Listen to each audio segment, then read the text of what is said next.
Good morning, students. Welcome to study program Staying at Home by MDPS. I'm here Babeldeep Kaur to teach you social science.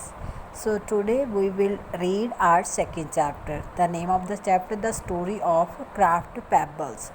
बच्चे ये ना craft pebbles के बारे में story है. Pebbles कहते हैं स्टोन्स, पत्थर, जो पत्थर बनाए गए हैं, मतलब जिन पे क्राफ्ट हुआ है, वो पत्थरों के बारे में ये स्टोरी है. ये बच्चे ये उस समय की ये स्टोरी है जब स्टोन एज होती थी, जब मतलब पत्थरों के औजार बनते थे, पत्थरों से मतलब गुजारा होता था, तब की ये स्टोरी है. So let's we read this magic story. All the aliens go near the river's bank surrounded with huge dogs. बच्चे ये जो एलियंस हैं, जो चारों एलियंस थे, वो कहाँ पे गए? रिवर्स के नियर गए और मतलब वहाँ पे खड़े होके रॉक्स को देख रहे थे, बड़े बड़े पत्थरों को देख रहे थे. Hey look, there are so many pebbles, let's collect them. एक ने बोला कि देखो कितने यहाँ पे कितने पत्थर हैं, हम इनको कलेक्ट करते हैं. Well these stones look rather larger than pebbles. उन्होंने बोला कि ये जो स्टोन्स है, ये पत्थर है ना, ये मतलब पत्थरों से भी ज़्यादा बड़े लग रहे हैं. Most of these stones have a pointed edge but some are blunt edge well. उन्होंने बोला कि ये कुछ जो स्टोन्स है उनकी तो पॉइंटेड बिल्कुल तीखी सी एज, किनारे बिल्कुल तीखे हैं, और सम बिल्कुल मुड़े हुए हैं. They have impression on them that make them fit into my grip. Look here, I can hold them tight. उन्होंने बोला कि ये ऐसे बने हुए हैं कि ये इनको हम टाइट पकड़ सकते हैं और हमारी ग्रिप में आ जाते हैं. रोबोनो, but kind of stones are these. एक ने पूछा कि रोबोनो, ये किस टाइप के हैं, ये पत्थर कैसे हैं ये? Were they naturally made out of rocks और were they paintingly craft by someone. उन्होंने बोला कि ये नेचुरली बने हुए हैं और किसी ने इसको क्राफ्ट किया है. Well both possibilities are there, we will really have to find out. उन्होंने बोला कि दोनों हो सकते हैं, नेचुरली भी बने हो सकते हैं और मैन मेड, किसी ने बनाया भी होगा इन्हें. Pebbles, pebbles everywhere, some are here, some are there. Where did they come from? Who made them? उन्होंने बोला कि हर एक जगह पत्थर ही पत्थर हैं, ये कहाँ से आए हैं, किसने बनाए हैं? Are they natural or were they made by man? Let's get into their history and find out about the pebbles mystery. उन्होंने बोला कि हम इनकी हिस्ट्री पढ़ते हैं और इनके बारे में जानते हैं कि ये पत्थर कैसे आए, कहाँ से आए और क्या होते हैं. ओके, तो firstly we will read the Paleolithic age. Paleolithic age. रोबोनम, could you computer recognise this pebbles we have found here. उन्होंने बोला कि रोबोनम, जो हमने ये स्टोन्स हमें मिले हैं, ये पत्थर, आपका कंप्यूटर रिकॉग्नाइज कर सकता है कि ये कहाँ से मिले हैं, कैसे हैं ये?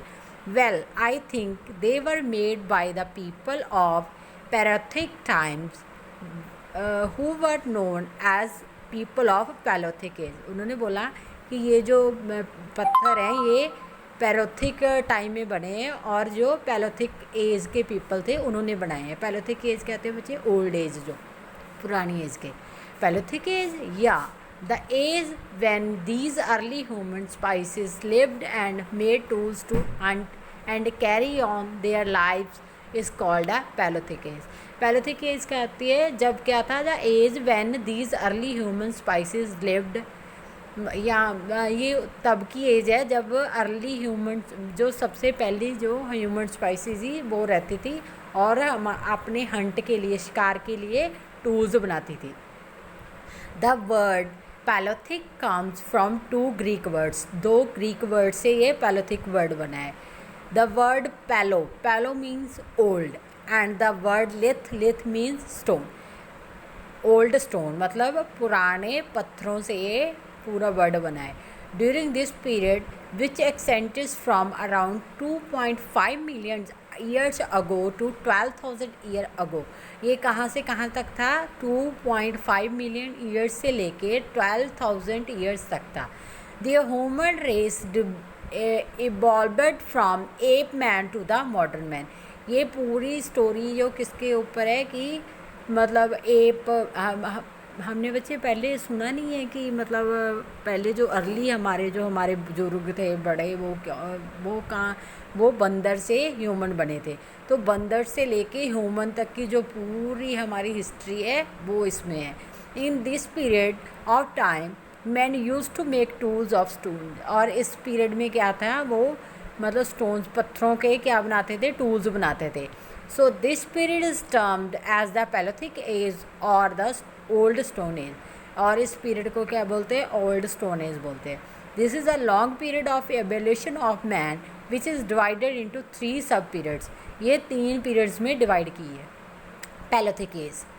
फर्स्ट है लोअर पैलोथिक, फिर मिडिल पैलोथिक और अपर पैलोथिक। लोअर पैलोथिक एज में कितना है बच्चे, 2.5 मिलियन ईयर्स से लेके 1 लाख ईयर्स तक। और मिडल में कितना है, 3 लाख ईयर्स से लेके 30,000 ईयर्स तक। और अपर पैलोथिक एज कितनी थी, 50,000 ईयर्स से लेके 12,000 ईयर्स तक, इतनी थी ये पूरी। Okay, so let's start. Reasons और माइग्रेशन ऑफ अर्ली ह्यूमंस।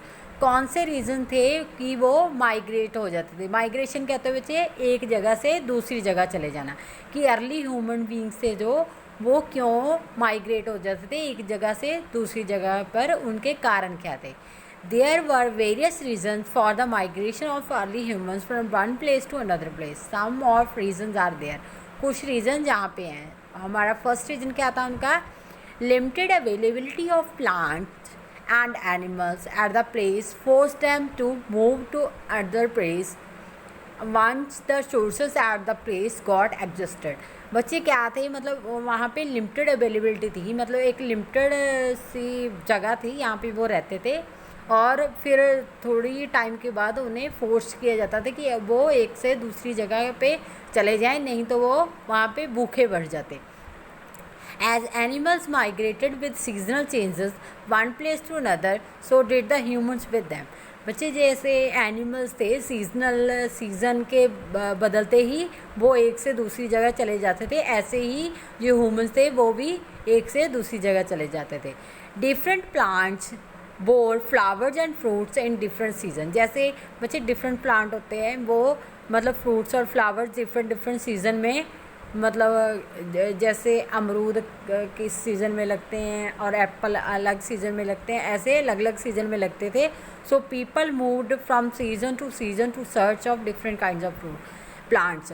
तो ऐसे ही वो जो लोग थे वो एक से दूसरी जगह माइग्रेट हो जाते थे कि वो डिफरेंट काइंड्स के जो प्लांट्स से उनसे जो फ्रूट्स है वो ले सकें।